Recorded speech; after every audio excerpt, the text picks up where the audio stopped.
হাবিবাল্লাহ, আপনার কাছে আমার একটা কথা বলার ছিল। আল্লাহ রাসূল বলেন, কি কথা বলো? ফাতেমার কথা জবান দিয়ে বের করতে পারে নাই, আলী বলে কথা ভুলে গেছি, আগামীকাল এসে বলবো। সুবহানাল্লাহ। কারণ ফাতেমার বিবাহের প্রস্তাব নিয়ে রাসূলের কাছে গেছে, এখন বাবার কাছে ডাইরেক্ট চলে গেছে পাত্র, এখন তো ওই কথাকে রাসূলের কাছে বলতে পারে না। কারণ রাসূল সাল্লাল্লাহু আলাইহি ওয়াসাল্লামের সামনে গিয়া যে কেউ যে কোনো কথা বলার সাহস নাই। ফিরে আইসেন, আয়েশা বলেন, আবু বকর, ওমর, উসমান, আমার পক্ষে সম্ভব না রাসূলের মেয়ের বিবাহের প্রস্তাব দেওয়া, তোমরা আমার পক্ষ থেকে রাসূলের কাছে বিবাহের প্রস্তাবটা দিয়া দাও। সাহাবায়ে কেরাম বলেন, বিয়া করবা তুমি আর প্রস্তাব দিব আমরা, তা সম্ভব না। কারণ রাসূলের মেয়েরে তুমি যেভাবে সম্মান করো, তুমি যেভাবে রাসূলকে সম্মান করো, তোমার চাইতে আমরাও সম্মানের দিক দিয়ে কম না। আমরা কিভাবে রাসূলের কাছে গিয়ে তোমার বিয়ের কথা বলবো? তুমিই গিয়ে বলো, যাও, আরেকবার যাও।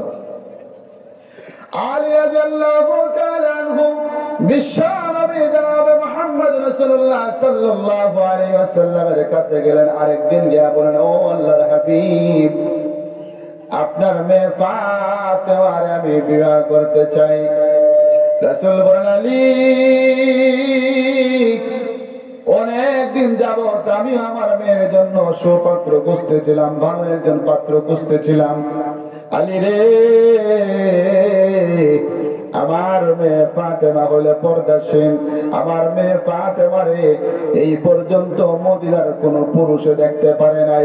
আমার মেয়ে ফাতেমা আল্লাহ আলী, আল্লাহ রাব্বুল আলামিন আমার মেয়ে ফাতেমাকে ঘোষণা করে দিয়েছেন, ফাতিমাতুজ জাহরা সাইয়্যিদাতু নিসাই আহলিল জান্নাহ।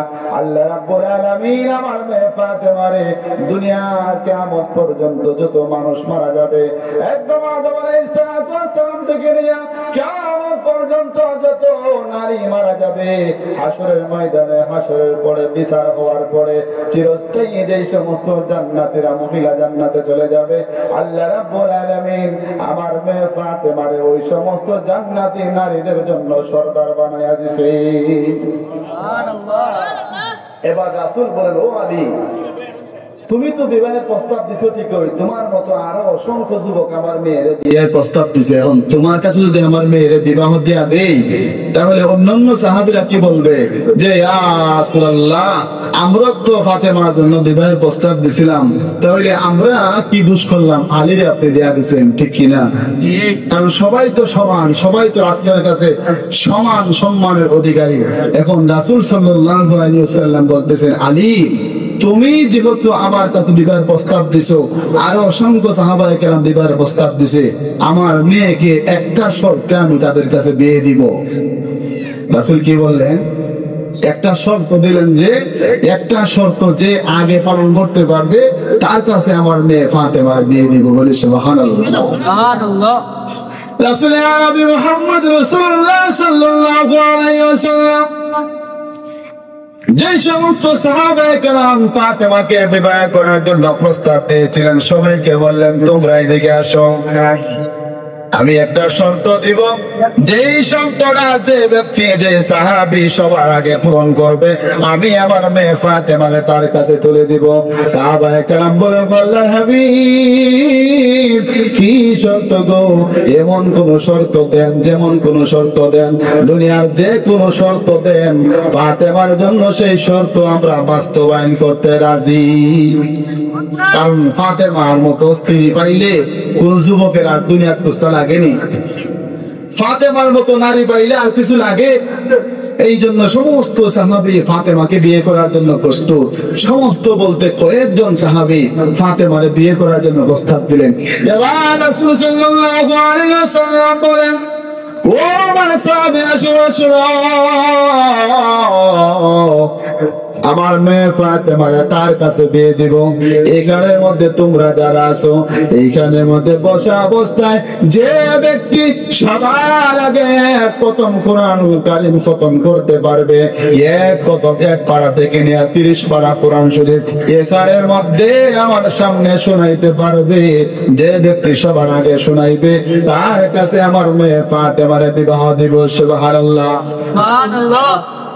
এক খতম কোরআন শরীফ 30 পারা, একদম 1 থেকে নিয়ে 30 পর্যন্ত। এক পারা থেকে নিয়ে 30 পারা পর্যন্ত কোরআন শরীফ যে ব্যক্তি ফাতেমা বিয়ে করার জন্য এসেছো, যে এখানে বসে খতম করতে পারবে, ও তার কাছে আমি আমার মেয়ের ফাতেমার বিয়ে দিব। রাসূলের নবীর কথা শোনার পরে সমস্ত সাহাবায়ে কেরাম প্রতিযোগিতার মতো শুরু হয়ে গেছে। ফাতেমা সুন্দরী, রূপবতী, গুণবতী, সবচাইতে মদিনার হুরে জান্নাত, জান্নাতের সমস্ত মহিলাদের সর্দারনি মদিনার হুর, মদিনার সবচাইতে বড় সুন্দরী ফাতেমার বিবাহ করার জন্য সমস্ত সাহাবায়ে কেরাম কুরআনুল কারীম পড়তে শুরু করেছেন।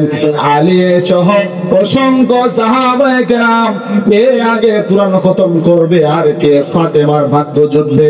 এইভাবে যখন প্রতিযোগিতা শুরু হয়ে গেল, কয়েক মিনিট যাওয়ার পরে হযরতে আলী রাদিয়াল্লাহু তাআলা আনহু লাফ দিয়ে দাঁড়াইয়া বললেন, ও আল্লাহর হাবিব, ও আল্লাহর রাসূল, ও বিশ্বনবী জনাবে মুহাম্মদ রাসূলুল্লাহ সাল্লাল্লাহু আলাইহি ওয়াসাল্লাম, আপনার উপর আমার জান কুরবান, আপনার উপর আমার জীবন কুরবান, আপনার উপর আমার ধন সম্পদ গাড়ি গাড়ি সব কিছু কুরবান।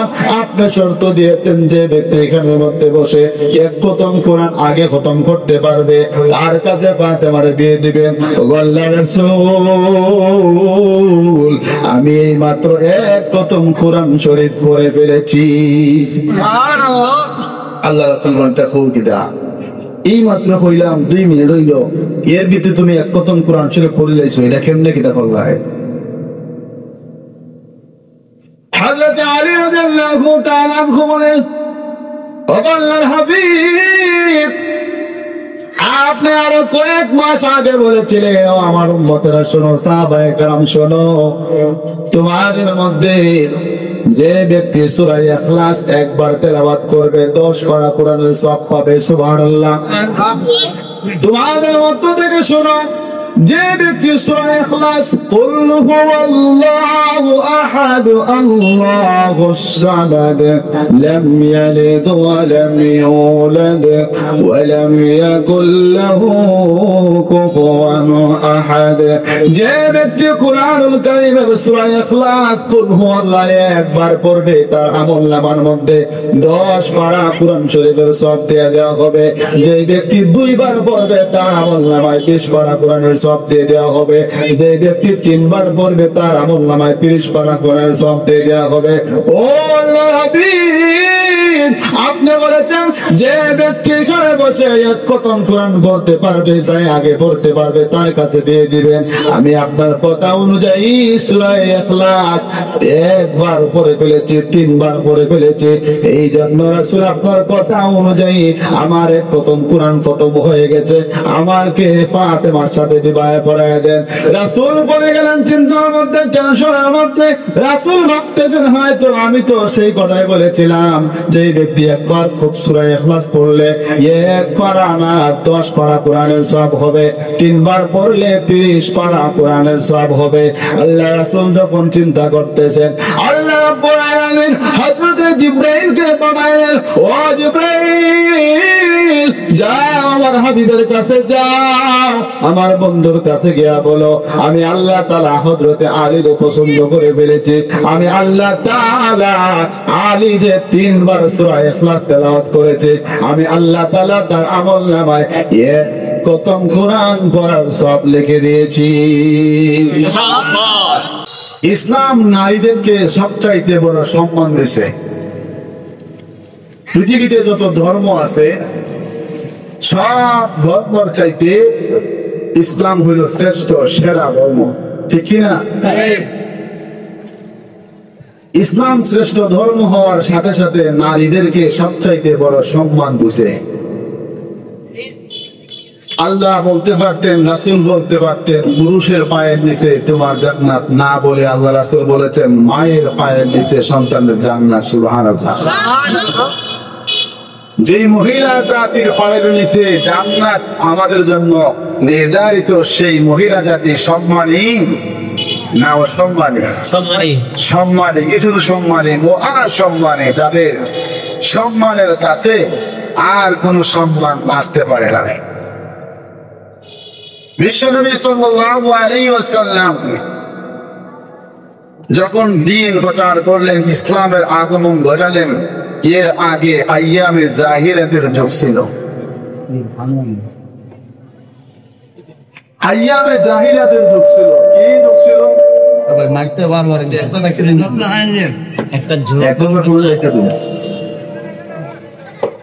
ইসলামের যুগ ছিল।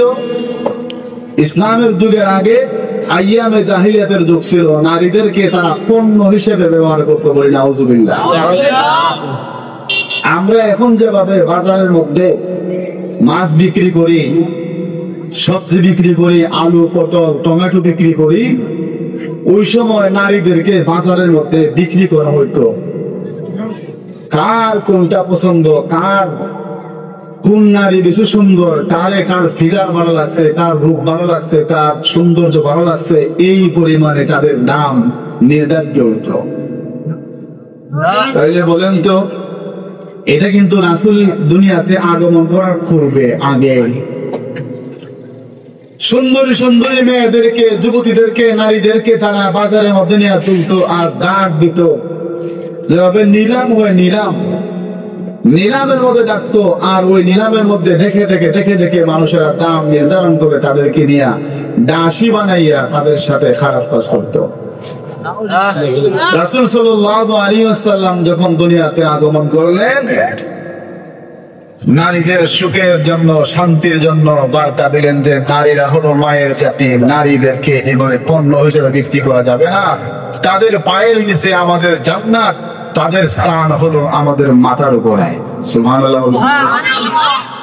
ভাই সাউন্ডটা না আগে যেটা আছে এটা বন্ধ করে দিন। এটা একদিকে আওয়াজ আর একদিকে আরেক আওয়াজ। এটা তো আপনারা আসলে বলে ঠিক করতে আসলেন। সাল্লাল্লাহু আলা সাইয়্যিদিনা মাওলানা মুহাম্মদ ওয়া আলা আলিহি ওয়া আসহাবিহি ওয়া সাল্লাম। তো আল্লাহ রাসূল সাল্লাল্লাহু আলাইহি ওয়াসাল্লাম যখন নারীদের পক্ষে কথা বলতে লাগলেন, আল্লাহ তাআলা কোরআন নাযিল করলেন, وَكَانَ فِي بُيُوتِكُنَّ وَلَا تَبَرَّجْنَ تَبَرُّجَ الْجَاهِلِيَّةِ الْأُولَى। হে নারীরা, তোমরা আইয়ামে জাহিলিয়াতের যুগের নারীদের মতো সৌন্দর্যতা, বেহায়াপনা, বেলাল্লাপনা প্রকাশ করিও না। কারণ তোমাদের সম্মান আমি আল্লাহ তাআলা এমন ভাবে দিয়েছি যে সম্মান কোন ধর্মের কোন নারীর নাই, একমাত্র ইসলাম ধর্মের নারীদের কাছে আমি সেই সম্মান দিয়েছি। পৃথিবীর সমস্ত মানুষ, নারী এবং পুরুষ, তোমার মেয়ে, তোমার ছেলে, তোমার স্ত্রী, তোমার যা কিছু আছে, পৃথিবীতে সমস্ত মানুষ একজন নারীর গর্ভে থেকে দুনিয়াতে ভূমিষ্ঠ হয়। ওই নারীর পায়ের নিচে পৃথিবীর সমস্ত পুরুষের তার মায়ের পায়ের নিচে জান্নাত আল্লাহ তাআলা দিয়েছেন। বলে সুবহানাল্লাহ। বিশ্বনবী মুহাম্মদ রাসূলুল্লাহ সাল্লাল্লাহু আলাইহি ওয়াসাল্লামের মেয়ে ফাতেমা সবচাইতে সুন্দরী, মক্কার মধ্যে রূপবতী, গুণবতী, বর্ণাঙ্গিনী। আমার এই আয়াত পড়ার উদ্দেশ্য হলো, আজকে আমাদের সমাজের নারীদের দিকে তাকালে বোঝা যায় না তারা মুসলমান। আপনার মেয়ে যখন স্কুলের মধ্যে যায়, বুকের মধ্যে ওড়না নাই, কোন রকম স্কুলের যে একটা ফেটি আছে ওইটা লাগাইছে, মাথার মধ্যে কাপড় নাই, অথচ আপনি 5 ওয়াক্ত নামাজি। আপনি 5 ওয়াক্ত নামাজি, আপনার স্ত্রী রাস্তার পাশে খাস করে সকালে রাস্তায় আসা যাওয়ার সময় এলাকার সমস্ত পুরুষেরা আপনার স্ত্রীরে দেখে, অথচ আপনি 5 ওয়াক্ত নামাজি। আল্লাহ রাসূল বলেন, জাহান্নামের মধ্যে একজন নারী 5 জনকে নিবে। একজন নারী 5 জনকে নিয়ে জাহান্নামের মধ্যে যাবে। এর মধ্যে সর্বপ্রথম হলো মেয়ে তার বাবারে জাহান্নামের মধ্যে নেবে। আল্লাহ রাব্বুল আলামিন যখন ওই মেয়েটারে বলবে, যাও তুমি জাহান্নামে যাও, তুমি দুনিয়ার মধ্যে বেপরদা ছিলা, তুমি দুনিয়ার মধ্যে মাথার মধ্যে কাপড় দিতে না, তোমার বডি দেখা যাইতো, পুরুষেরা তোমাকে দেখে আকৃষ্ট হইতো, তোমার জায়গা জান্নাতে জাহান্নামের মধ্যে। ওই নারী তখন বলবে, আল্লাহ, আমি তো আমার তো একজন বাবা ছিল, আমার বাবা তো আমার ওই রকম ভাবে শাসন করতো না। আমি যখন স্কুলে যাইতাম, কলেজে যাইতাম, রাস্তায় বের হইতাম, আমার বাবা তো বলতো না যে মাথার মধ্যে কাপড় দাও, বুকের মধ্যে কাপড় দাও, পর্দা করো, বুরকা পরো। যদি আমার বাবা আমারে কড়া শাসন করতো, তাহলে তো আমি এইভাবে চলার সুযোগ পাইতাম না, আজকে আমি জাহান্নামেও যাই না। ঠিক কিনা? আল্লাহ তাআলা আরেক দলকে বলবেন, তার বড় ভাই, বাবার পরে বড় ভাই যে ঘরের গার্জেন আছে তাকে ধরবেন, বলবেন যাও তুমি জাহান্নামে। মেয়ে বলবে আমার বাবা ছিল না, আমি ছিলাম আমার ভাইয়ের অধীনে, আমার ভাই ছিল আমার মুরব্বী, আমার ভাই আমারে কোনোদিন কড়া শাসন করে নাই, ইসলামের পথে চলার জন্য, রাসূলের বিধান মতে চলার জন্য কোনোদিন বলে নাই। আল্লাহ বলবেন বোনের সাথে ভাইও জাহান্নামে যাও। এমন এমন স্ত্রীদেরকে জাহান্নামে দেওয়া হবে, তারা বলবে আল্লাহ অমুক আমার স্বামী ছিল, আমি যখন পরপুরুষের সাথে কথা বলতাম তখন আমার স্বামী আমার বাধা দিত না। পরপুরুষের সাথে কথা আমরা বলি কিনা? বলি না। ফেরিওয়ালা যখন টুলি টানা লই যায়, কসমেটিক্স লই যায়, ফেরিওয়ালারা দেখা যায় না, খালি বেটেন আর বেটেন দেখা যায়। মানুষের সরাইয়া বেটেন থেকে সরাইলে ফেরিওয়ালারা দেখা যাবে, এর আগে ফেরিওয়ালারা দেখার কোনো সুযোগ নেই। এই যে ফেরিওয়ালা তোমার সৌন্দর্য দেখিয়া মনে মনে একটা আফসোস করলো, গুনাহ অর্জন করলো ফেরিওয়ালা, তার ভিতরে এই গুনার কারণে শুধু ফেরিওয়ালা না, তোমারও জাহান্নামের মধ্যে যাইতে হবে। আল্লাহ বলবেন যাও জাহান্নামের মধ্যে যাও। ওই নারী বলবে ও আল্লাহ, আমি কেন একা একা জাহান্নামে যাব? আমার যে স্বামী আছিল, আমার স্বামী তো আমার ওইভাবে শাসন করতো না, কোনো সময় বলতো না পরপুরুষের সাথে যাইও না, তুমি পরপুরুষের সাথে গেলে আমার সম্মানের লস হবে। আমার স্বামী তো আমারে ওপেন করে দিছে, আমার স্বামী তো আমারে বাধা দিত না, আমারে স্বাধীনতা দিছে। এখন আমার স্বামী আমার মুরব্বী, আমার গার্জিয়ান, আমার স্বামী যদি আমাকে বাধা না দিল, আমি আজকে জাহান্নামে যাব, আমার স্বামীকে আমার সাথে জাহান্নামে দাও।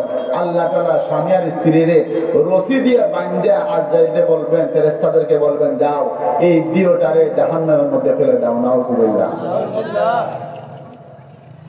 কিছু কিছু নারীদেরকে জাহান্নামে দেওয়া হবে, তার সাথে তার ছেলেদেরও জাহান্নামে দেওয়া হবে।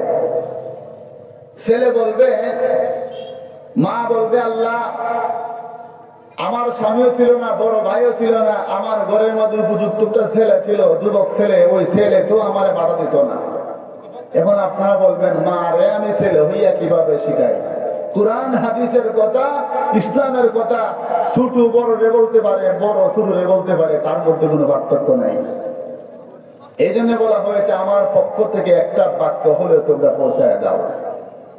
আল্লাহ তাআলা ওই মা আর পুত্র সন্তানরে একসাথে জাহান্নামের মধ্যে দিবে। এখন বাড়ি ঘরের থেকে মহিলারা যারা আমরা শুনতেছি, আমরা যেন কঠোরভাবে শুনি, কঠোরভাবে যেন সিদ্ধান্ত নেই, যদি কোনো নারী তার সন্তানের সাথে জাহান্নামে যাইতে চায় সে যেন বেপরদা হইয়া ঘুরে। যদি কোনো স্ত্রী তার স্বামীর সাথে যাইতে চায় জাহান্নামে, সে যেন বেপরদা হইয়া ঘুরে। যদি কোনো বাবা তার মেয়ের সাথে জাহান্নামে যাইতে চায়, তাহলে যেন তার মেয়েরে কলেজে, স্কুলে, ভার্সিটি দেওয়ার সময় বোরকা বিহীন দেয়া দেয়। যদি কোনো পুরুষ তার ভাই আর বোন যদি জাহান্নামে যাইতে চায়, তাহলে যেন তার বোনকে উন্মুক্ত কইরা দেয়। আম্মা জান আয়েশা রাদিয়াল্লাহু তাআলা আনহা, হযরতে খাদিজাতুল কুবরা রাদিয়াল্লাহু তাআলা আনহা, ফাতেমা রাদিয়াল্লাহু তাআলা আনহা, কুলসুম, জয়নব, রাবেয়া বসরি, তাদের ইতিহাস পড়লে তারা যেভাবে ইসলামের কথা বলেছেন, ইসলামের পথে চলেছেন, আজকে আমাদের সমাজ থেকে এর তিল পরিমাণও নারীরা এই এতটুকু মানতেছে না। অথচ রাসূল সাল্লাল্লাহু আলাইহি ওয়াসাল্লাম বলেছেন সাইয়্যিদাতুন নিসাই আহলিল জান্নাহ, ফাতেমা হবে জান্নাতের সমস্ত মহিলাদের সর্দান্নী। জান্নাতের মধ্যে যত মহিলারা যাবে সমস্ত মহিলাদের সর্দান্নী হবে হযরতে ফাতেমা রাদিয়াল্লাহু তাআলা আনহা। বলি সুবহানাল্লাহ।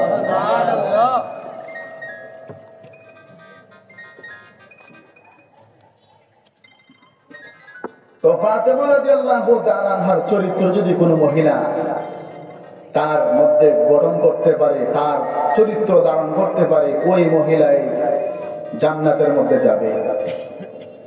ফাতেমা রাদিয়াল্লাহু তাআলা আনহা কেমন মহিলা ছিলেন? বিশ্বনবী মুহাম্মদ রাসূলুল্লাহ সাল্লাল্লাহু আলাইহি সাল্লামের আদরের কলিজার টুকরা যখন বিবাহের উপযুক্ত হইলেন, একের পর এক বিবাহের প্রস্তাব আসতে লাগলো ফাতেমাকে বিয়ে দেওয়ার জন্য, কিন্তু রাসূল উপযুক্ত কোনো পাত্র, উপযুক্ত কোনো যুবক পাইতেছেন না। সাহাবায়ে কেরাম আবু বকর, ওমর, আলী তারা মিলাশিলা বললেন, ওমর, আবু বকর, উসমান তারা মিলাশিলা বললেন, ও আলী, তোমার এই ফাতেমার উপযুক্ত মনে হয়, তুমি যাও রাসূলের কাছে গিয়া ফাতেমার বিবাহের প্রস্তাব দাও। বলি সুবহানাল্লাহ। বিশ্বনবী মুহাম্মদ রাসূলুল্লাহ সাল্লাল্লাহু আলাইহি ওয়াসাল্লামের সাহাবী হযরত আলী রাদিয়াল্লাহু তাআলা আনহু, আদরের কলিজার টুকরা ফাতেমা রাদিয়াল্লাহু তাআলা আনহা যখন বিবাহের উপযুক্ত হলেন, আবু বকর, ওমর, উসমান রাদিয়াল্লাহু তাআলা আনহু বলেন, ও ভাই আলী, তুমি একমাত্র ফাতেমার উপযুক্ত, তুমি যাও রাসূলের কাছে গিয়া ফাতেমার বিবাহের প্রস্তাব দাও। রাসূল সাল্লাল্লাহু আলাইহি ওয়াসাল্লাম মসজিদে নববীর মধ্যে বসা সাহাবায়ে কেরামদেরকে নিয়ে আলোচনা করতেছেন। এই মাত্র হযরত আলী রাদিয়াল্লাহু তাআলা আনহু বিশ্বনবীর কাছে গেলেন ফাতেমার বিবাহ করার জন্য, প্রস্তাব দেওয়ার জন্য। রাসূলের কাছে গেলেন, যাওয়ার পরে মুখ দিয়ে ওই কথা সাহস হয় না, বের হবে না। যেই মাত্র বললেন, ইয়া রাসূলুল্লাহ, ইয়া হাবিবাল্লাহ, আপনার কাছে আমার একটা কথা বলার ছিল। আল্লাহ রাসূল বলেন, কি কথা বলো? ফাতেমার কথা জবান দিয়ে বের করতে পারে নাই। আলী বলে, কথা ভুলে গেছি, আগামীকাল এসে বলবো। সুবহানাল্লাহ। কারণ ফাতেমার বিবাহের প্রস্তাব নিয়ে রাসূলের কাছে গেছে, এখন বাবার কাছে ডাইরেক্ট চলে গেছে পাত্র, এখন তো ওই কথা গিয়ে রাসূলের কাছে বলতে পারে না। কারণ রাসূল সাল্লাল্লাহু আলাইহি ওয়াসাল্লামের সামনে গিয়া যে কেউ যে কোনো কথা বলার সাহস নাই। ফিরে আইসেন, আয়েশা বলেন, আবু বকর, ওমর, উসমান, আমার পক্ষে সম্ভব না রাসূলের মেয়ের বিবাহের প্রস্তাব দেওয়া, তোমরা আমার পক্ষ থেকে রাসূলের কাছে বিবাহের প্রস্তাবটা দিয়া দাও। সাহাবায়ে কেরাম বলেন, বিয়া করবা তুমি আর প্রস্তাব দিব আমরা, তা সম্ভব না। কারণ রাসূলের মেয়েরে তুমি যেভাবে সম্মান করো, তুমি যেভাবে রাসূলকে সম্মান করো, তোমার চাইতে আমরাও সম্মানের দিক দিয়ে কম না। আমরা কিভাবে রাসূলের কাছে গিয়ে তোমার বিয়ের কথা বলবো? তুমি গিয়ে বলো, যাও, আরেকবার যাও। আলী রাদিয়াল্লাহু তাআলা আনহু বিশ্বনবী জনাবে মুহাম্মদ রাসূলুল্লাহ সাল্লাল্লাহু আলাইহি ওয়াসাল্লামের কাছে গেলেন। আরেকদিন গিয়া বলেন, ও আল্লাহর হাবিব, আপনার মেয়ে ফাতেমারে আমি বিবাহ করতে চাই। রাসূল বলেন, আলী, অনেকদিন যাবত আমি আমার মেয়ের জন্য সুপাত্র খুঁজতেছিলাম, ভালো একজন পাত্র খুঁজতেছিলাম। আলী রে, আমার মেয়ে ফাতেমা হলে পর্দাশীল, আমার মেয়ে ফাতেমারে এই পর্যন্ত মদিনার কোন পুরুষে দেখতে পারে নাই। আমার মেয়ে ফাতেমা আল্লাহ ওয়ালি, আল্লাহ রাব্বুল আলামিন আমার মেয়ে ফাতেমাকে ঘোষণা করে দিয়েছেন, ফাতিমাতুজ জাহরা সাইয়্যিদাতু নিসাই আহলিল জান্নাহ।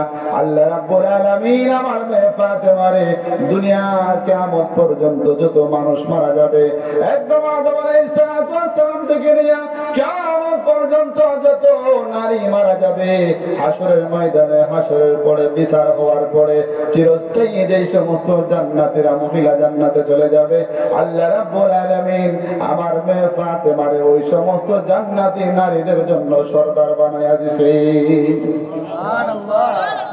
এবার রাসূল বলেন, ও আলী, তুমি তো বিবাহের প্রস্তাব দিছো ঠিকই, তোমার মতো আরো অসংখ্য যুবক আমার মেয়ের বিয়ের প্রস্তাব দিছে, এখন তোমার কাছে যদি আমার মেয়ের বিবাহ দেয়া দেই, তাহলে অন্যান্য সাহাবীরা কি বলবে যে, ইয়া রাসূলুল্লাহ, আমরা তো ফাতেমার জন্য বিবাহের প্রস্তাব দিছিলাম, তাহলে আমরা কি দোষ করলাম, আলীরে আপনি দেয়া দিয়েছেন, ঠিক কিনা? কারণ সবাই তো সমান, সবাই তো রাসূলের কাছে সমান সম্মানের অধিকারী। এখন রাসূল সাল্লাল্লাহু আলাইহি ওয়াসাল্লাম বলতেছেন, আলী, তুমি যেহেতু আমার কাছে বিবাহের প্রস্তাব দিছো, আরো অসংখ্য সাহাবায়ে কেরাম বিবাহের প্রস্তাব দিছে, আমার মেয়েকে একটা শর্তে আমি তাদের কাছে বিয়ে দিব।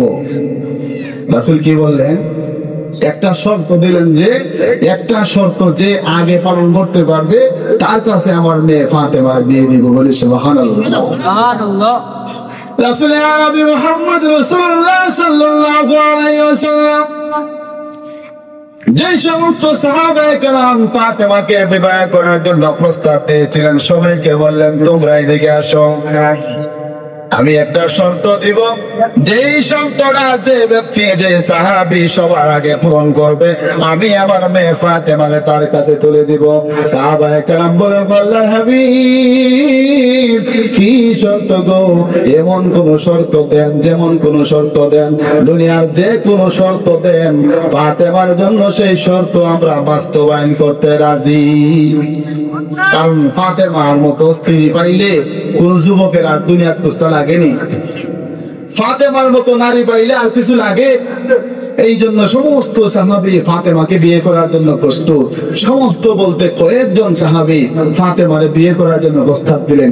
এবার রাসূল সাল্লাল্লাহু আলাইহি ওয়াসাল্লাম বলেন, ও আমার সাহাবীরা শোনো, আমার মেয়ে ফাতেমারে তার কাছে বিয়ে দিব। এখানের মধ্যে তোমরা যারা আছো, এইখানের মধ্যে বসা অবস্থায় যে ব্যক্তি সবার আগে প্রথম কোরআনুল কারীম খতম করতে পারবে, এক পারা থেকে নিয়ে 30 পারা কোরআন শরীফ এখানের মধ্যে আমার সামনে শোনাইতে পারবে, যে ব্যক্তি সবার আগে শোনাইবে তার কাছে আমার মেয়ে ফাতেমারে বিবাহ দিব। সুবহানাল্লাহ, সুবহানাল্লাহ। এক প্রথম কোরআন শরীফ 30 পারা, একদম 1 থেকে নিয়ে 30 পর্যন্ত, এক পারা থেকে নিয়ে 30 পারা পর্যন্ত কোরআন শরীফ যে ব্যক্তি ফাতেমা বিয়ে করার জন্য এসেছো, যে এখানে বসে খতম করতে পারবে, ও তার কাছে আমি আমার মেয়ের ফাতেমার বিয়ে দিব।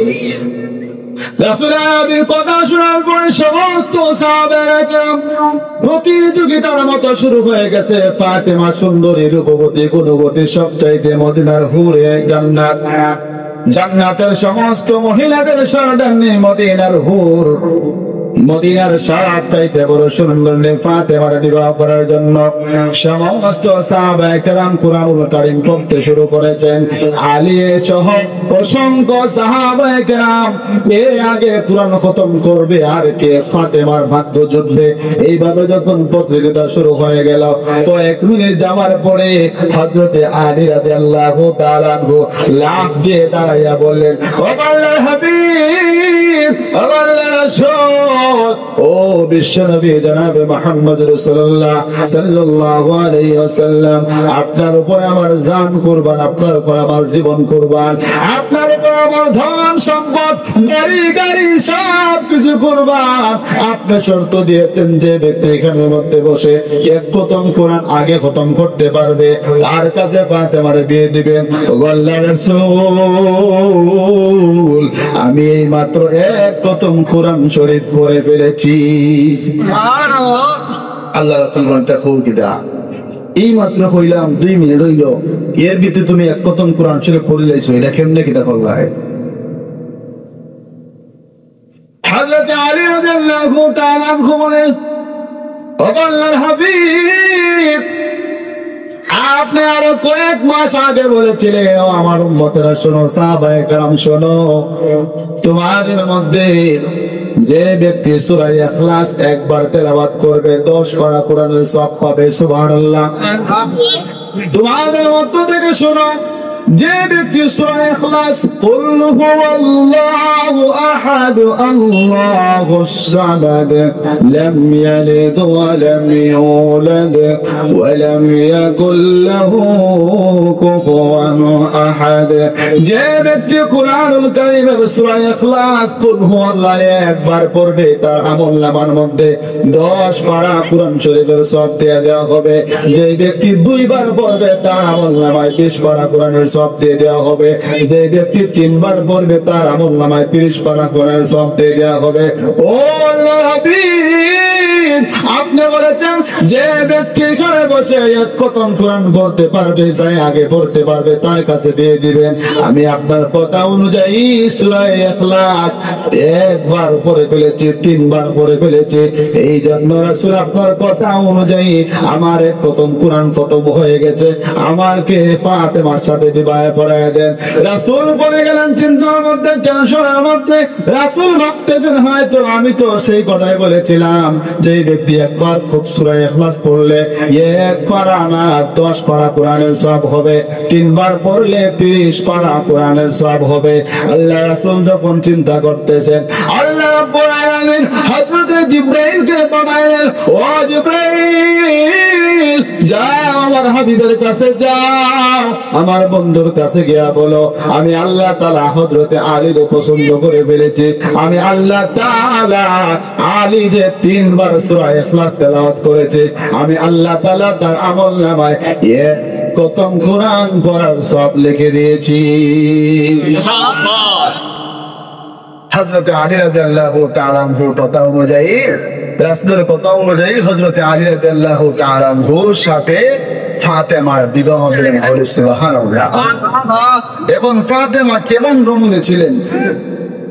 ফাতেমা দুনিয়ার মধ্যে যত নবী এসেছেন, যত নবীদের যত মেয়ে ছিল, সন্তান ছিল, সবার চাইতে ফাতেমা সম্মানী মেয়েদের মধ্যে, নারীদের মধ্যে।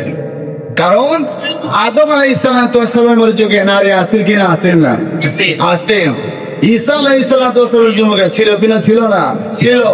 মুহাম্মদ রাসূলুল্লাহ সাল্লাল্লাহু আলাইহি ওয়াসাল্লামের যুগে আখিরি জামানায় বর্তমান আমাদের সমাজে নারী আছে কিনা? নাই, আছে। ওই আদম থেকে নিয়ে কিয়ামত পর্যন্ত যত মেয়ে নারী দুনিয়ার থেকে বিদায় হয়ে যাবে, কাল শেষ বিচারের পরে হাসরের মাঠে যখন বিচার হবে, বিচারের পরে সমস্ত জান্নাতের সরদারনি হবেন হযরতে ফাতেমা রাদিয়াল্লাহু তাআলা আনহা। সুবহানাল্লাহ। এখন ফাতেমা কেমন সুন্দরী ছিলেন, কেমন মর্যাদাবান ছিলেন, কেমন পর্দাশীল ছিলেন, এই কথা আপনাদের সামনে বলতে চাই। ফাতেমা রাদিয়াল্লাহু তাআলা আনহার কথা বললে যদি অত্র এলাকার নারীদের মনের মধ্যে একটু বুঝ আসবে, তাহলে আজকের মাহফিল সফল। ফাতেমার চরিত্র যেই নারীরা গঠন করতে পারবে, যেই যুবতীরা গঠন করতে পারবে, তাদের দেহের মধ্যে মাখতে পারবে, তাদের চরিত্রের মধ্যে ফাতেমার চরিত্র লাগাইতে পারবে, ওই মহিলারা কাল কিয়ামতের পরে জান্নাতের মধ্যে ফাতেমার সাথে পাশাপাশি থাকবে। সুবহানাল্লাহ। ফাতেমা রাদিয়াল্লাহু তাআলা আনহা যদিও বিশ্বনবী মুহাম্মদ রাসূলুল্লাহ সাল্লাল্লাহু আলাইহি ওয়াসাল্লামের সন্তান, কিন্তু রাসূলের চুলার মধ্যে একদিন আগুন জ্বললে আর 3 দিন আগুন জ্বলে না। কারণ রাসূল হইলেন মক্কার মধ্যে খাবার নাই, দাবার নাই, সম্পদ নাই, কিছুই নাই। যত সম্পদ ছিল, যত কিছু ছিল, সবকিছু দুনিয়ার মধ্যে সাহাবীদের মধ্যে বন্টন করে দিয়েছেন। আল্লাহ রাব্বুল আলামিন রাসূল আকরাম সাল্লাল্লাহু আলাইহি ওয়াসাল্লামকে গোটা পৃথিবীর জন্য সরদার বানাইছেন। আসমান, জমিন, চন্দ্র, সূর্য সহ আখিরাত, জাহান্নাম, জান্নাতের জন্য গোটা পৃথিবী যার উসিলায় সৃষ্টি হয়েছে, ওই রাসূলের ঘরের মধ্যে একবার খাবার খাইলে আর 3 দিন রাসূল উপাস থাকেন। সুবহানাল্লাহ। এবার ফাতেমার বান্ধবীর বিবাহ। পাশের বাড়ি ফাতেমার একজন বান্ধবী ছিল, ওই বান্ধবী ছিল ইহুদি। তার বাবা এখনো ইসলাম ধর্ম গ্রহণ করে নাই। বান্ধবী আমাদের সমাজের মেয়ে মেয়ে বান্ধবী আছে না? পুরুষে পুরুষে বন্ধুত্ব আছে না? একজন বন্ধুর যদি বিয়া হয়, তাহলে আরো 10টা বন্ধুরে বলে, বন্ধু তুই আমার সাথে কিন্তু বরযাত্রী যাওয়া লাগবে। এভাবে হয় না আপনাদের এলাকায়? একটা মেয়ের যখন বিবাহ হয়, তার কলেজের মধ্যে বান্ধবী আছে, স্কুলের মধ্যে বান্ধবী আছে, পাড়ার মধ্যে বান্ধবী আছে, তাদেরকে দাওয়াত দেয় যে বান্ধবী অতিরিক্ত আমার বিবাহ ঠিক হয়েছে, তুই কিন্তু আমার বিয়ের মধ্যে আইতেই নেই। এরকম কয় কিনা কয় না? তো ফাতেমা রাদিয়াল্লাহু তাআলা আনহার ফাতেমার বান্ধবী বিবাহ করার জন্য, বিবাহে যাওয়ার জন্য প্রস্তাব দিয়েছে যে তুমি আমার বিবাহে তুমি যাইও মেহমান হিসাবে। কিন্তু ফাতেমা তো রাসূলের মেয়ে, ওই বান্ধবীর বাপ হইল ইহুদি, সে কিন্তু রাসূলকে বরদাস্ত করতে পারে না। সে বলতেছে মুহাম্মদের মেয়ে তুই দাওয়াত দিছ, যে মুহাম্মদ তার সম্মানের চাইতে আমরা সম্মান বেশি। আমরা হইলাম মক্কার মধ্যে, মদিনার মধ্যে কোটি কোটি টাকার মালিক, আমাদের একটা আত্মসম্মান আছে। মক্কার বড় বড় লিডাররা, বড় বড় পরিবারের মেহমানরা তোমার বিয়ের মধ্যে আসবে, আমার বাড়িতে মেহমান হয়ে আসবে। ওইখানের মধ্যে ফাতেমার মতো সাধারণ একটা মানুষ আমার মেয়ে বিয়ের মধ্যে আসবে, সে তো আমাদের পরিবেশ নষ্ট করে ফেলবে। নাউজুবিল্লাহ। আর উদ্দেশ্য হইল ফাতেমার বাবা মুহাম্মদ একদিন খাইতে পারলে আরো 10 দিন খাইতে পারে না, উপাস থাকে, মানুষেরা গালিগালাজ করে, নতুন ইসলাম প্রচার করতেছে। তার মেয়ে ফাতেমা, ওই মেয়ে আবার কেমন পোশাক পরবে? আমার বাড়ির মধ্যে যে সমস্ত মহিলারা আসবে সবার শরীরের মধ্যে রাজকীয় পোশাক থাকবে। এই রাজকীয় পোশাকের মধ্যে যদি ফাতেমা যদি আমার বাড়ির মধ্যে আসে তাহলে ফকিরের মতো দেখা যাবে। নাউজুবিল্লাহ বলে। এবার ফাতেমা রাদিয়াল্লাহু তাআলা আনহাকে বান্ধবী দাওয়াত করেছে, বান্ধবী তুমি আমার বিবাহের মধ্যে যাইবা, অমুক তারিখ আমার বাবা আমার বিবাহের জন্য তারিখ নির্ধারণ করেছে। ফাতেমা রাদিয়াল্লাহু তাআলা আনহাকে এমন ভাবে বলেছে, ফাতেমা নাও করতে পারে না। মেয়েদের একটা অভ্যাস হইল বান্ধবীর বিবাহ সবকিছু মিস করলো, বান্ধবীর বিবাহ মিস করতে চায় না। পুরুষের অভ্যাস হইল সব কিছু মিস করতে পারে, তার বন্ধুর বিবাহের দিন সেই দিনটা মিস করতে চায় না, বন্ধুর সাথে বরযাত্রী যাইতে চায়। ঠিক তেমনি ভাবে ফাতেমা রাদিয়াল্লাহু তাআলা আনহার মনে মনে আফসোস, মনে মনে আক্ষেপ, ঠিক আছে রে বান্ধবী, তোমার বাড়িতে আমি বিয়ের মধ্যে যাব। এই কথা বলে যখন বাড়িতে ফাতেমা চলে এসেছে, ওই দিকে ইহুদি ওই মেয়েটার বাবা বলতেছে, তোমার এত বড় সাহস, ফাতেমার মতো গরিব জীর্ণ শীর্ণ কাপড় পরে ওই মেয়েরা তুমি আমার বাড়িতে দাওয়াত দিছো। ফাতেমা আমার বাড়িতে আসতে পারবে না, কারণ তার শরীরের মধ্যে ভালো কোনো পোশাক নাই। সে যদি আমার বাড়িতে আসে তাহলে এই জন্য ভালো পোশাক পরে আসে, নোংরা পোশাক পরে কম দামি পোশাক পরে যেন আমার বাড়িতে না আসে। এই কথা যখন বলে দিল, ফাতেমা রাদিয়াল্লাহু তাআলা আনহার বান্ধবী আয়েশা বলে, ও বান্ধবী, আমার বাবা তো ইহুদি, তোমার বাবা তো বিশ্বনবী, তোমার বাবার সাথে আমার বাবার শত্রুতা দেখতে পারে না। তোমার আমি আমার বিয়ের মধ্যে দাওয়াত দিয়েছি, তুমি তো আমার বিয়ের মধ্যে যাবা, কিন্তু বান্ধবী আমার বাবা একটা সর্প ছুড়ে দিয়েছে, আমার বাড়িতে বড় বড় ধনী লোকেরা বিয়ের মধ্যে আসবে, কোটি টাকার গয়না পরে তারা আমার বাড়িতে আসবে, স্বর্ণ অলংকার পরে আমার বাড়িতে আসবে, তার মধ্যে যদি তুমি সাধারণ পোশাক পরে যাও আমার বাবার সম্মানের লস হবে। তুমি আমার বিয়ের মধ্যে ভালো পোশাক পরে আইছো। ফাতেমা রাদিয়াল্লাহু তাআলা আনহা চিন্তা করে গেলেন, হায় আমার বাবা মুহাম্মদ যদিও আখিরের নবী, বিশ্ব নবী, রাহমাতুল লিল আলামিন, কিন্তু আমি তো জানি আমার ঘরের মধ্যে একবার খাবার খাইতে পারলে আরো 3 দিন আমি খাইতে পারি না। আমি আমার বাবারে কেমন করে বলবো ভালো পোশাক কিনে দেওয়ার জন্য? ফাতেমা রাদিয়াল্লাহু তাআলা আনহা চিন্তায় পড়ে গেলেন, কিন্তু ওয়াদা দিলেন, বান্ধবী রে, যেভাবে হোক আমি তোর বিয়ের মধ্যে যাবই। সম্মানিত হাজিরিন কেরাম, আজকে আমাদের সমাজের মধ্যে এমন যুবতী আছে ঈদের সময় বাবার কাছে পোশাক 3 পিস কিরম মালার মতো পোশাক চায়, বাবা না দিলে রাগ কইরা ভাত চাওয়া বন্ধ করে দেয়। এমন আছে কিনা নাই? জোরে বলেন, আছে কিনা নাই?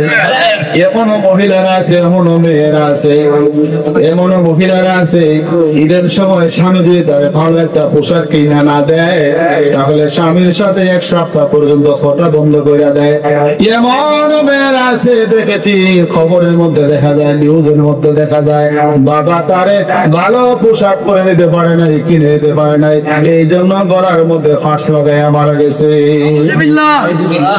অসংখ্য আছে বিভিন্ন সময় খবর, যে সময় নতুন নতুন ড্রেস গুলা কালেকশন গুলা বের হয় তখন মেয়েরা জিদ কইরা বসে, যে বাবার হোক, গরু বেচা হোক, কুকুর বেচা হোক, ধন বেচা হোক, সম্পদ বেচা হোক, আমার একটা পোশাক দেওয়াই লাগবে। কারণ হইলো আমার সাথের বান্ধবীরা ওই পোশাক পরবো ঈদের দিন, আমি যদি না পরি তাহলে আমার কেমন লাগে।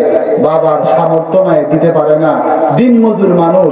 এখন ওই মেয়েটা রাগ কইরা ভাত খাওয়া বন্ধ কইরা দেয়। ওই মেয়েটা কি করে শেষ পর্যন্ত ফাঁসি লাগায় আত্মহত্যা করে। অথচ ওই নারী ফাতেমার জাতি, ফাতেমা রাদিয়াল্লাহু তাআলা আনহার জাতি। এখন শুনুন ফাতেমা রাদিয়াল্লাহু তাআলা আনহা কেমন ছিলেন। বিয়ে দেওয়ার জন্য মন চায় কিন্তু ঘরের মধ্যে ভালো পোশাক নাই, তারপরেও বাবাকে গিয়া বলেন নাই যে আব্বু তুমি আমার পোশাক না দিলে আমি ঘরের ভাত খাওয়া বন্ধ করে দেবো, স্কুলে যাওয়া বন্ধ করে দেবো, কলেজে যাওয়া বন্ধ করে দেবো, খানা পিনা সব কিছু বন্ধ করে দেবো। এমন কথা কি ফাতেমা জীবনে বলেছেন? বলে নাই। ফাতেমা রাদিয়াল্লাহু তাআলা আনহা চিন্তায় পড়ে গেলেন, বিয়ের আর মাত্র কয়েকদিন বাকি। বাবারেও বলতে পারে না, কারণ জানে আমার বাবা একদিন খাইতে পারলে আর 3 দিন খাইতে পারে না। কিন্তু আমার রাসূল একদিন বলেছেন, আমার উম্মতেরা শোনো, ও আমার ফাতেমা শোনো, যদি কোনোদিন কোনো মুসিবতের মধ্যে পড়ে যাও, যদি কোনোদিন তোমার কোনো কিছুর প্রয়োজন হয়, দুনিয়ার মানুষের কাছে না চাইয়া নামাজ পড়ে আল্লাহ রাব্বুল আলামিনের কাছে চাইবা। আল্লাহ রাব্বুল আলামিন কুদরতি ভাবে তোমার সেই সমস্যার সমাধান করে দিবেন। হযরত ফাতেমা রাদিয়াল্লাহু তাআলা বিশ্ব নবী মুহাম্মদ রাসূলুল্লাহ সাল্লাল্লাহু আলাইহি ওয়াসাল্লামের কথা অনুযায়ী যায় নামাজ বিছায়া নামাজের মধ্যে পড়ে গেলেন, সিজদার মধ্যে গিয়া কানলেন। নামাজ শেষ হওয়ার পরে 2 হাত তুলে দোয়া করতেছেন, ওগো প্রভু,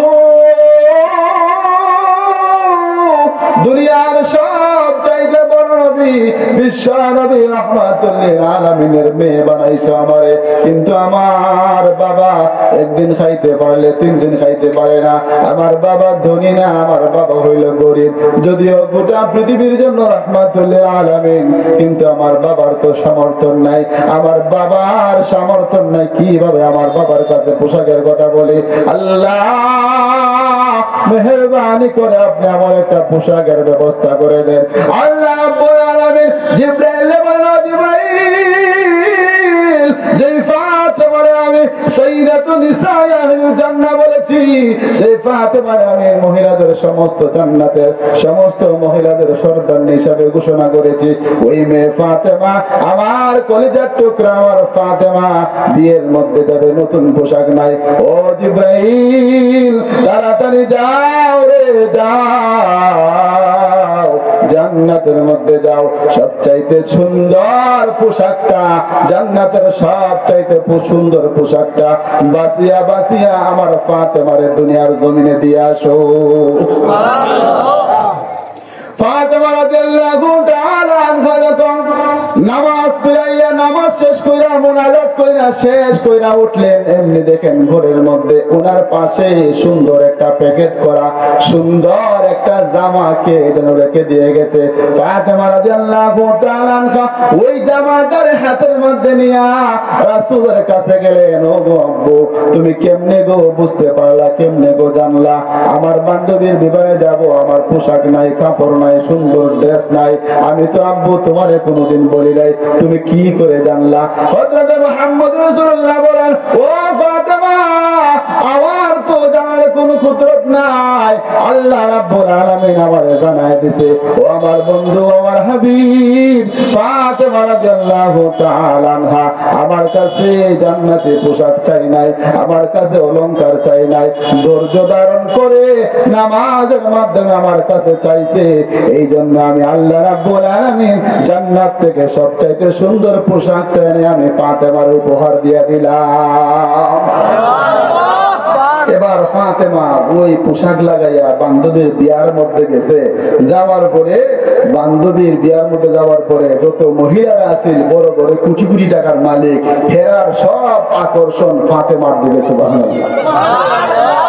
মেয়েরা ইয়া ফাতেমার পোশাকের মধ্যে দৌড়া হয়, ও ফাতেমা, এই পোশাকটা তুমি মদিনার কোন মার্কেট থেকে কিনছো, কোন দোকান থেকে কিনছো, কোন মার্কেট থেকে কিনছো গো, কোন শপিং মহল থেকে কিনছো, আমরা একটু বলো, আমরাও পোশাকটা কিনে আনবো।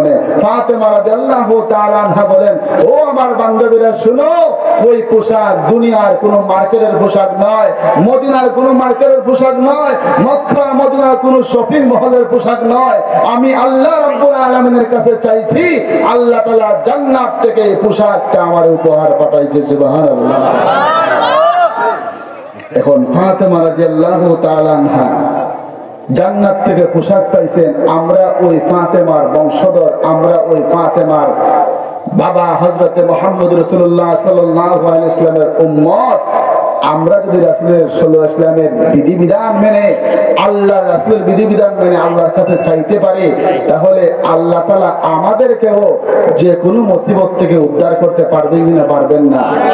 পারবেন। শুধু ফাতেমার না, ফাতেমা রাদিয়াল্লাহু তাআলা আনহার বিয়ে হয়েছে আলীর সাথে।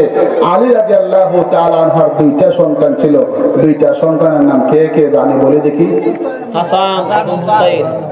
সভাপতি সাহেব তারা বলতে পারছে ফাতেমার ছেলে হাসান আর হুসাইন, কিন্তু যুবকরা বলতে পারছে না।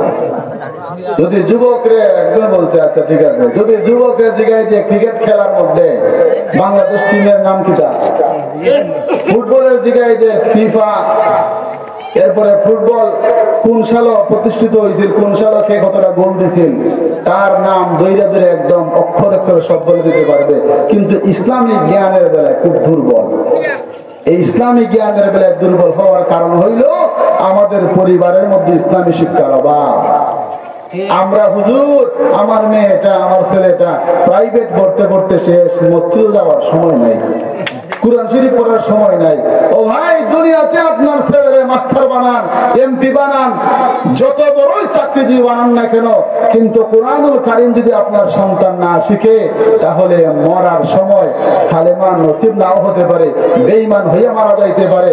আপনি দুনিয়ার মধ্যে আপনার সন্তানরে এমবিবিএস বানান, যা কিছু বানান, যত বড় শিক্ষিত হোক বানান, বাধা নাই, তবে পাশাপাশি কোরআনই শিক্ষা দেন, তাহলে আপনার সন্তান কোনোদিন আপনার সামনে বড় গলায় কথা বলবে না, কোনোদিন আপনার সন্তান আপনাকে তুই বলে ধমক দিবে না। আমাদের সমাজের মধ্যে বাবা সন্তানকে ইসলামী শিক্ষা না দেওয়ার কারণে অনেক সন্তান আছে বাবারে ধমক দিয়ে কথা বলে, ঠিক কিনা? অসংখ্য ছেলেরা আছে। কিন্তু আপনি যান দেশের মধ্যে যত আলেম আছে তাদের বাবাকে জিজ্ঞেস করলেন যে অমুকের বাবা আপনার সন্তান কোনোদিন আপনার সাথে খারাপ কোনো ব্যবহার করছেনি? এটা দেখা লাগবে না। বাংলাদেশ সহ বিশ্বের বিভিন্ন জায়গার মধ্যে বৃদ্ধাশ্রম আছে কিনা? আছে না? বৃদ্ধাশ্রম বুঝেননি? বৃদ্ধাশ্রম হইল বৃদ্ধা যারা আছে একদম 70-80 বছর বয়সে, যারা একদম নুয়ে পড়ে বয়সের ভারে, তাদেরকে সন্তানেরা দেখে না, না দেখার কারণে বৃদ্ধাশ্রম বানায় রাখছে। ওইখানে সমস্ত বয়স্ক মানুষদেরকে নিয়ে রাখা হয়। কোন জায়গায় সরকারি ভাবে খাওয়া নিয়ে পিরানি সবকিছু হয়, মরার সময় সরকারি ভাবে দাফনটা পর্যন্ত করা হয়। কিন্তু আপনি যান ওই সমস্ত বড় বড় বৃদ্ধাশ্রমে গিয়ে দেখেন, সমস্ত বৃদ্ধাশ্রমের মধ্যে বড় বড় ডাক্তারের মারে পাবেন, বাবাকে পাবেন, বড় বড় উকিলের মা বাবাকে পাবেন, বড় বড় পুলিশ এসপি টেসপি যত বড় বড় চাকরিজীবী আছে, অনেক বড় বড় সরকারি চাকরিজীবীদের মা বাবারে আপনি বৃদ্ধাশ্রমে পাবেন। কিন্তু পৃথিবীর কোন একটা বৃদ্ধাশ্রমে গিয়া কোন মসজিদের ইমামের মা বাবাকে পাওয়া যাবে না, ঠিক কিনা? যত বৃদ্ধাশ্রম আছে গিয়া দেখেন, আপনি দেখবেন ওই বৃদ্ধাকে জিগাইলে বা চাচা আপনার বাড়ি কই, বলবে বাবা আমি ছিলাম বড় একজন অফিসার, এই সেক্টরে কাজ করতাম, ধন সম্পদ সন্তানের জন্য অর্জন করলাম, আজকে সন্তানরা বিয়ে নিয়া, তার সন্তান নিয়া, বাচ্চা কাচ্চা নিয়া, বউ নিয়ে আরামে খায়, আর আমারে দেখতে পারে না, আমারে দিছে বৃদ্ধাশ্রমের মধ্যে। আর যদিও আমাদের সমাজের মধ্যে কিছু কিছু যুবকেরা আছে বছরে একবার জিগাইলে জিগায়, না হইলে না জিগায়, মারা যাওয়ার পরে কোন রকম 40 দিন পরে অথবা 3 দিন পরে হুজুরদেরকে নিয়ে একটু মিলাদ করাইয়া বাবা মার দায়িত্ব শেষ করে দেয়। কারণ সারা বছর বাবার কোনো খবর নাই, মার কোনো খবর নাই। যখন বাবা মারা গেল, হুজুরকে বলে হুজুর আজকে কালকে আমাদের বাড়ি মিলাদ কেন? আমার বাবা মারা গেছে, বাবার জন্য মিলাদ পড়াইতাম। হুজুর নিয়ে দোয়া করলো, হুজুর 100-200 টাকা দিল, এখন মনে করে যে তার দায়িত্ব সব শেষ হয়ে গেছে। অথচ জীবিত থাকা অবস্থায় এক মুঠো ভাত তার মা বাবার মুখের মধ্যে দিছে না, ঠিক কিনা? ঠিক না? তুমি জিন্দা থাকতে এক মুঠো ভাত, ও তুমি জিন্দা থাকতে এক মুঠো ভাত দাওনি মা বাবার মুখে, মরলে খাওয়াও পাড়ার লোক ডেকে, ওরে বোকা মন মরলে খাওয়াও পাড়ার লোক ডেকে, ঠিক কিনা? বাবা যখন জীবিত আসতেন, মা যখন জীবিত, মা বাবার মুখের মধ্যে ভাত দেয় না, তার মেয়ের নিয়া, তার সন্তানদের নিয়া, তার বউরে নিয়া সুখে থাকে। অথচ মা বাবার জীবিত থাকা অবস্থায় এক মুঠো ভাত মা বাবার মুখে দেয় না। মা বাবা যখন মারা যায়, এলাকার মানুষ না খাওয়ায়। অথচ জীবিত থাকা অবস্থায় তুমি তোমার মার মুখে একটু ভাত দিলা না, মার একদিন মা বইলা ডাকলা না, মা গো তোমার কোনো পছন্দ আছে কিনা সেই খবর নিলা না। ছোটবেলায় আমার বাবা যখন বাজারে যাইতেন, আপনার বাবা যখন বাজারে যাইতেন, আপনি বলে দিতেন বাবা আজকে আমি আঙ্গুর খাবো। আপনার আমার বাবা বাজারে গিয়া যদিও রুজি হইছে কম, একটা পান খায় না, সিগারেট খায় না, ওই টাকাটারে বাঁচাইয়া বাঁচাইয়া আপনার আমার জন্য আঙ্গুর আপেল কিনা বাড়ির মধ্যে নিয়ে আসে। কারণ আমার সন্তান আমার কাছে চাইছে, আমার সন্তান খাইলে আমি খুশি হয়ে যাই। ও যুবক ভাইরা শোনো, যতদিন পর্যন্ত তোমরা মা বাবার সেবা করবা, খেদমত করবা, আল্লাহ রাসূল বলেন কোন যুবক যদি তার মা বাবার সেবা ভালো করে করতে পারে, মরণের সময় তার কালেমা নসিব হবে। আর যদি মা বাবা তার উপরে বেজার দেখে, তাহলে কালেমা তার নসিব হবে না। নাউজুবিল্লাহ, কালেমা নসিব হবে না। যদি মা বাবার খেদমত না করেন, সেবা না করেন, তাদেরকে পরিপূর্ণভাবে তাদের দায়িত্ব হক আদায় না করেন, তাহলে মরার সময় আপনি বেঈমান হয়ে মারা যাবেন। তো বলছিলাম হযরতে হাসান হুসাইন রাদিয়াল্লাহু তাআলা আনহু, ঈদের দিন আমরা সবাই জানি এই ঘটনা, তারপরে বলতে হয় আমাদের ঈমান মজবুত হওয়ার জন্য। হযরতে হাসান হুসাইন রাদিয়াল্লাহু তাআলা আনহু গিয়া ফাতেমারে বললেন, আম্মু আগামীকাল ঈদ, সবাই এলাকার সমস্ত মানুষেরা নতুন কাপড় পরিধান করবে, আমরা কি নতুন কাপড় পরবো না? ফাতেমা রাদিয়াল্লাহু তাআলা আনহা শিশু বাচ্চা বলছে, বলে আচ্ছা বাবা যাও, তোমাদেরকে নতুন কাপড় দিব। এই কথা বলার সাথে সাথে হাসান হুসাইন এলাকার মধ্যে ছড়ায় দিছে, এই শুনো, তোমরা শুধু নতুন কাপড় পরবা এটা না, আমার আম্মু বলছে আমার নতুন কাপড় কিনা দিবে। অথচ ফাতেমার ঘরের মধ্যেও একদিন আগুন জ্বললে আরো 3 দিন আগুন জ্বলে না। সুবহানাল্লাহ। ফাতেমা রাদিয়াল্লাহু তাআলা আনহার কাছে গিয়া হাসান হুসাইন বলে, আম্মু এলাকার সমস্ত ছোট ছোট ছেলেপেলেরা ভালো ভালো পোশাক পরবে, ও আম্মু আমাদের তো মন চায় ভালো পোশাক পরার জন্য, আমরা রেখে তুমি ভালো পোশাক কিনা দিবানি। মা বলে, হাসান হোসেন যাও রে, তোমাদের কাছে আমি ওয়াদা দিলাম আগামীকাল তোমাদেরকে আমি ভালো পোশাক দিব। হাসান আর হুসাইন চলে গেল।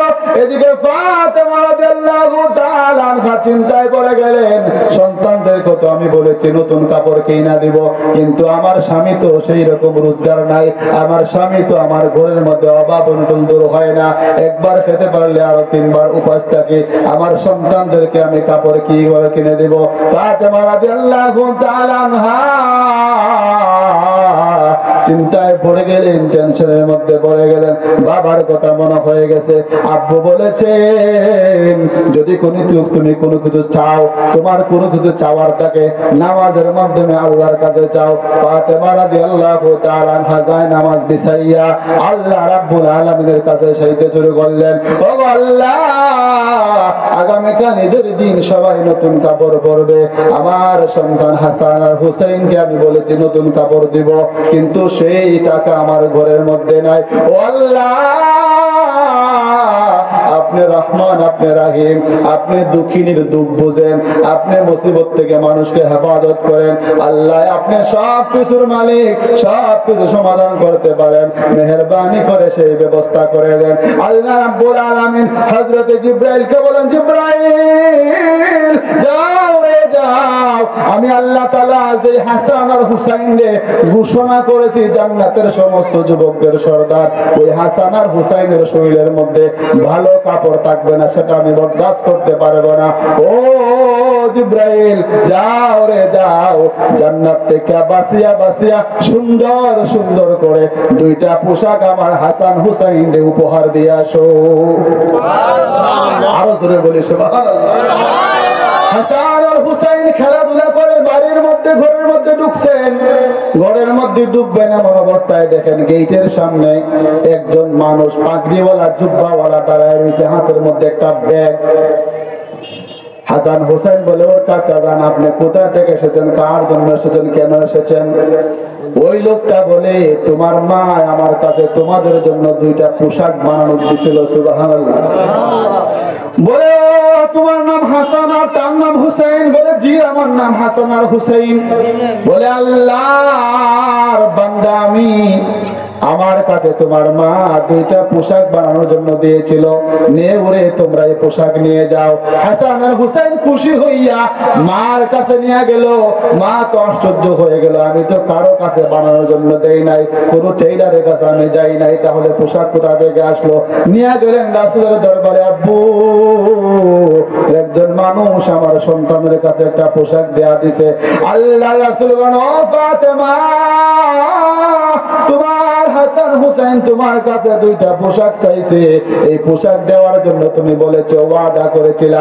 আমার আল্লাহ তাআলা বলেন, আমার ফাতেমা ওয়াদা করেছে, এই ওয়াদা যদি ফাতেমা ভঙ্গ করে তাহলে সন্তানের কাছে মিথ্যাবাদী হয়ে যাবে।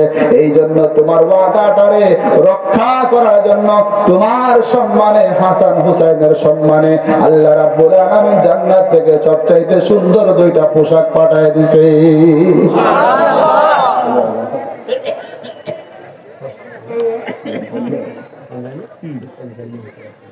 আল্লাহ রাব্বুল আলামিন এই জন্য রাসূল পাক সাল্লাল্লাহু আলাইহি ওয়াসাল্লাম বলেন, ও আমার উম্মতেরা শোনো, কিয়ামত পর্যন্ত যত মানুষ দুনিয়ার মধ্যে আসবে তারা যেন সমস্ত মুসিবতের মধ্যে আল্লাহ রাব্বুল আলামিনের শরণাপন্ন হয়। এই শরণাপন্ন হতে হবে নামাজের মাধ্যমে। কিসের মাধ্যমে? ও ঘর থেকে যে মা বোনেরা আমার আওয়াজ শুনতেছেন, শুনো গো, তোমার ঘরের মধ্যে মুসিবত শেষ হয় না, তোমার স্বামী তোমারে পছন্দ করে না, তোমার মেয়ে যুবতী হয়ে গেছে, বিয়ে বসতে পারে না, তোমার ঘরের অভাব অনটন দূর হয় না, তোমার সন্তানটা ভালো রুজি রোজগার করতে পারে না, তুমি ঘরের মধ্যে বসে বসে মা যদি হয়ে থাকো, স্ত্রী যদি হয়ে থাকো, বোন যদি হয়ে থাকো, ফাতেমার আদর্শ তুমি তোমার মধ্যে বাস্তবায়ন করো। তোমার স্বামীর রুজির মধ্যে পাঠাও, তোমার সন্তানের রুজির মধ্যে পাঠাইয়া তুমি ঘরের মধ্যে থেকে নামাজ পড়ে সন্তানের জন্য দোয়া করো, স্বামীর জন্য দোয়া করো। আল্লাহ রাসূল বলেন, মা যখন সন্তানের জন্য দোয়া করে আল্লাহ তাআলা সেই দোয়া কোনোদিন বিফলে দেয় না। আল্লাহ রাসূল বলেন, স্ত্রী যখন স্বামীর জন্য দোয়া করে আল্লাহ রাব্বুল আলামিন সেই দোয়া কখনো বিফলে দেন না। আপনার স্বামীর রুজির মধ্যে বরকত হবে, সন্তানের দেহ ভালো থাকবে, স্বাস্থ্য ভালো থাকবে, অভাব অনটন দূর হয়ে যাবে। কিসের মাধ্যমে? জোরে বলি, নামাজের মাধ্যমে। আপনি আপনার সন্তানের ভবিষ্যতের জন্য নামাজ পড়েন। শুধু নারীদেরকে বলতেছি না, সমাজের মধ্যে যারা বাবা আছে, পিতা হয়ে গেছে, সন্তানের বাবা হয়ে গেছে, সমস্ত মুসিবতের মুক্তির পথ হইল নামাজ। আপনি আমি যদি নামাজের মাধ্যমে আল্লাহ রাব্বুল আলামিনের কাছে চাইতে পারি, আল্লাহ রাব্বুল আলামিন আমাদের ভাগ্য খুলে দিবেন। সুবহানাল্লাহ। আল্লাহ তাআলা যেন আপনারে আমারে যতটুকু কথা বলেছি এই কথার উপর আমল করার তৌফিক দান করেন। সকলে বলি আমিন।